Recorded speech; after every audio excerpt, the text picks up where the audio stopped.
सदा सरवणकरांचं? नाही, आम्ही आता ना सगळी शासनाकडे म्हणजे जी साऊथ असेल, जी नॉट, म्हाडा, झोपडपट्टी निर्मूलन किंवा जेवढ्यामधून फंड येतो तिथे आम्ही लेटर लिहितोय आणि केवढा या 3 वर्षात फंड आलाय त्याची खातरजमा पहिला करतोय. त्यातला आमच्याकडे आता 20 कोटीचा तर आलाय.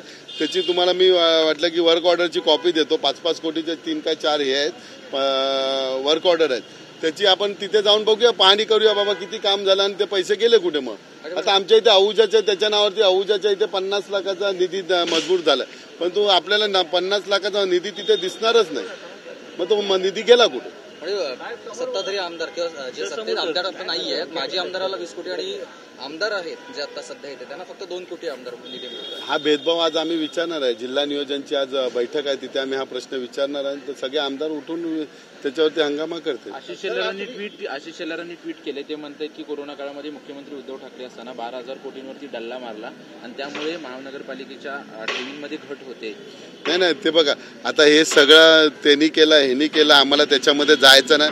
आम्ही आमचा स्थानिक आमचा जो विभाग आहे त्यामध्ये आम्ही बोलू शकतो. आता करोना काळात निधी तुम्हालाच माहिती आहे कशासाठी खर्च झाला असेल.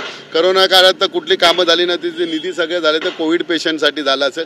त्यानंतर डल्ला कधी मारलाय, 92,000 कोटी कधी कुठपर्यंत होता लास्ट, आणि त्याच्यानंतर कमी कमी कशी होत गेली त्याचा तपशील शेलार साहेबांनी द्यावा.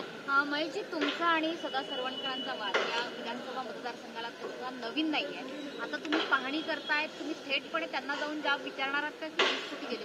नाही, मी त्यांना कशाला विचार, ज्या सरकारने त्यांना निधी दिलेला त्या सरकारला आम्ही विचारणार आहे बाबा निधी गेला कुठे. मग त्यांना कशाला विचार, त्यांना निधी मिळालाय ना त्याचा त्यांनी चांगला उपयोग करावा अशीच आमची प्रांजळ मत आहे. पण त्यांचं म्हणणं आहे की मी कुठे कुठे कामं केली की मतदारसंघात जाऊन बघावं, घरात बसून मला सांगू नये म्हणून. अरे मी तुम्हाला मीडियालाच घेऊन जातो ना, जिथे जिथे त्यांचा निधी पास झाला तिथे तुम्हाला घेऊन जातो. बघा तुम्ही तिथे किती कामं झाली ते. असं आहे की विद्यमान आमदारांना निधी आणता येत नाही, माझी असलो तरी मला निधी आणता येत नाही.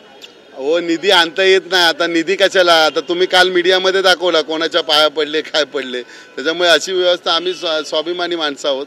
आम्हाला जो नियमात निधी मिळेल तिथे आम्ही आणि रिक्वेस्ट करू. मंत्र्यांना आम्ही लेटर दिलेले आहेत, त्या मंत्री महोदयांनी निधी पास ना आम्हाला केला. त्यात आता काय सत्ताधाऱ्यांना तर जास्त माजींना त्यांना माझी आवडतात, त्याला आता आम्ही काय करणार. पाहणी केलेली आहे, काय नेमकं दिसतंय की निधीचा वापर झाला आहे आणि लोकांची देखील संवाद साधला. नाही, इथे काय म्हणणं ऐका इथे निधी आहे पाहणी करायला वेगळ्या कारणासाठी आलं. तुम्हाला मी थोड्या वेळाने घेऊन जातो. बाजूलाच अहुजा सोसायटी आहे, तुम्हाला मी GR देतो. GR मध्ये वर्क ऑर्डर मध्ये 50 लाख पास झालेल्याची सही आहे. तो निधी तिथे 50 लाख झाला की नाही तर तुम्ही पाहणी करा त्याचं काय काय काम झालं.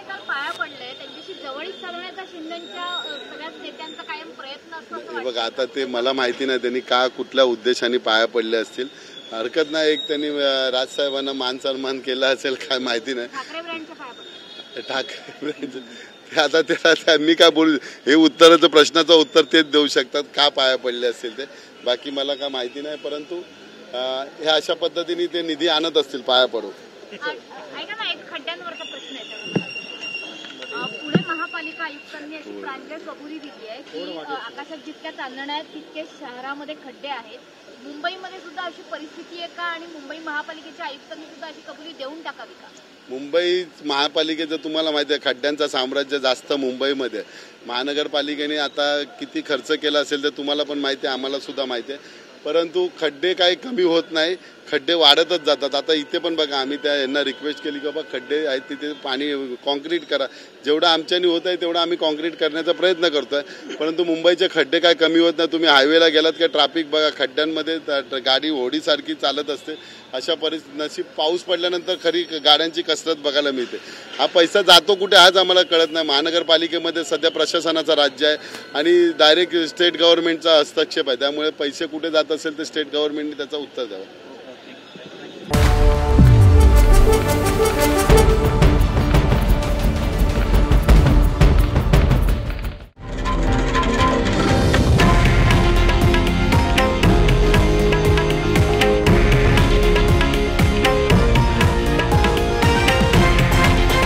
हे आहे देशातील नंबर 1 न्यूज नेटवर्क आणि आपण पाहत आहात TV9 मराठी, एकमेव.